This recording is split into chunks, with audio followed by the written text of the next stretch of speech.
Hi, I'm Jerry Sagasta, and I'm a cultural historian. And I finally realized that about halfway through this course, how I view history, how I'd want to teach history, what is my focus, how do I look at it. And so, yeah, I'm embracing that idea now. It's like learning the truth about who you are. I really had not thought about it before, but the earlier readings and just as we're going through this course, how was I looking at history? So I am embracing the idea that I am a cultural historian, and I'm gonna own that. So in that, how did I plan out my syllabus? Well, I want my students, potentially one day, that they would be able to understand how the history of North America, how that influenced American culture as a whole. Like that would be ultimately the goal. So I have an essential question at the beginning of my syllabus. It is, how has the history of North American people, events, and ideals contributed to American culture? And how has it challenged it? That way, when my students are going through the course, they are understanding that the present of who we are as a people, our culture, is influenced by the past. Or the present, how they think it is, how is that challenged by the past? Is it totally different now? So I would like them to be able to make those connections between the past and the present. So when I plan this out, I would like them to look at it through that lens as well. Ideally, I would use Foner's book. I got both of them.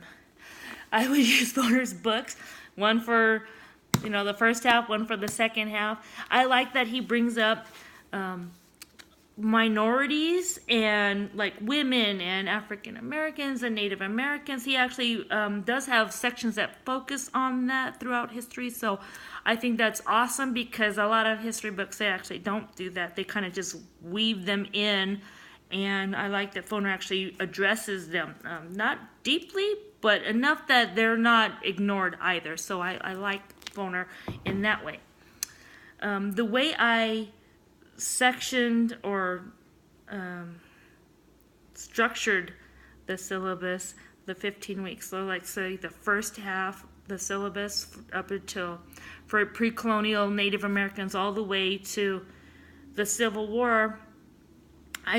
The preliminary syllabus I had gone chronologically and where would I break it up from there. The annotated syllabus, the new one here, I've actually thought about, well, how is that the best way for what I want to accomplish here? And if I want them to know about our culture being a blend of everybody from our past as well as the events, then I need to think about where those connections and where those breaks would be. So I actually spent a little bit more time on the pre-Columbian Native Americans. They have a whole week there. The second week we get into that Columbian exchange and then the colonies. The third week. Slavery gets its own unit. Just because it really just has to be kind of organized in that way that it's not just, and there were slaves here, like African American people, like that is a big part of the history of this country. I mean, just even North America. So how is just to be a side note in 1 week is not cool. So I really just tried to understand how to structure this a little bit more, not just chronologically, but thematically. So I did consider both things together. So I did change some of these.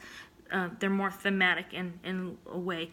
Additionally, in one of the last couple of weeks in the discussion board, somebody had brought up, the global view of America, and I really thought about that. I know that for each of the preliminary syllabuses, I had a unit for just global view because I did think it was important that we look at America in the world.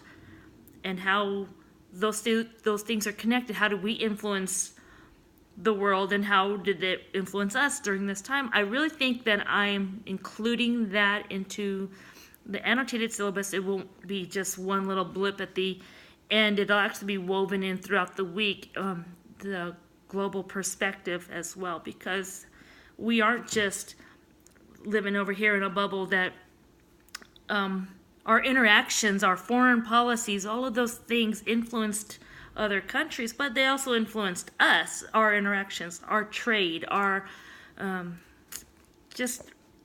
like I said, interactions with the outside of the United States here. So I think I am including the global view weekly now, instead of just a little blip at the end here. Same thing with the second. One thing I wanted to point out also. In the preliminary syllabus, not the preliminary syllabus, the first syllabus, the one for pre-Columbian to 1865, the focus is on like the roots and the origins of who we are. And that is something that I changed for the second syllabus. The second half, from Reconstruction forward, it's not about roots and origins, it's more about the continuation or changes over time. And I changed that purposely because it's either something that's now continuing that began in that time period, or it has now changed, and I want to make sure that as I teach it, that students are looking at that as well. Okay. Again, the second syllabus, for the second half, it is actually thematic in nature. It's still chronological, but it has themes to it. And when I say themes, I'm saying,